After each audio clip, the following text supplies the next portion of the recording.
সুপ্রিয় দর্শক, আসসালামু আলাইকুম। সাবিয়াস রেসিপিতে আপনাদের স্বাগত।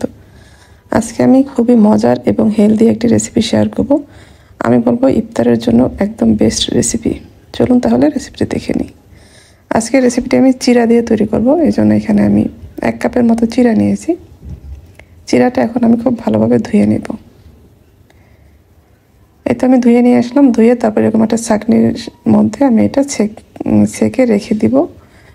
আধা ঘন্টার মতো রেখে দিলেই কিন্তু চিরাটা একদমই ভিজে যাবে। তারপরে আমি এখানে একটা বলে দুধ নিয়েছি। দুধটা আমি কিছুটা ঘন করে নিয়েছি। তারপরে এখানে আমি দিয়ে দেব কনডেন্স মিল্ক। এখানে চাইলে কিন্তু আপনারা চিনিও ইউজ করতে পারেন।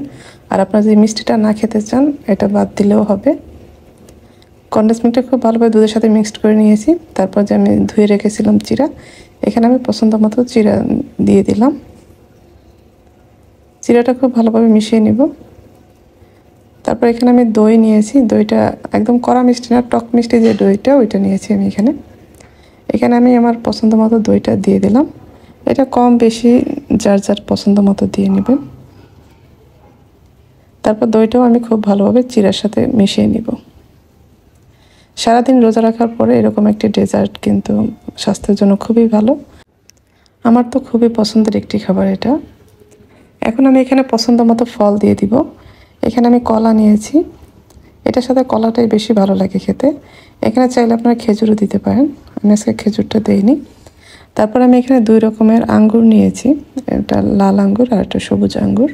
আঙ্গুরগুলি কেটে তারপর দিয়ে দিলাম। তারপর কয়েকটা আনার দানা দিয়ে দিলাম ডেকোরেশনের জন্য, দেখতে ভালো লাগবে। যে কোনো খাবারই কিন্তু যত সুন্দরভাবে আপনি এটা পরিবেশন করতে পারবেন, খেতেও অত বেশি ভালো লাগে আর কি। মানে একটা খাবার দেখার পরেই কিন্তু খাওয়ার ইচ্ছাটা জাগে। এই তো আমার তৈরি হয়ে গেল খুবই মজার চিরার ডেজার্ট। আশা করছি রেসিপিটি আপনাদের ভালো লেগেছে। ভালো লাগলে লাইক, কমেন্ট এবং শেয়ার করে দিবেন।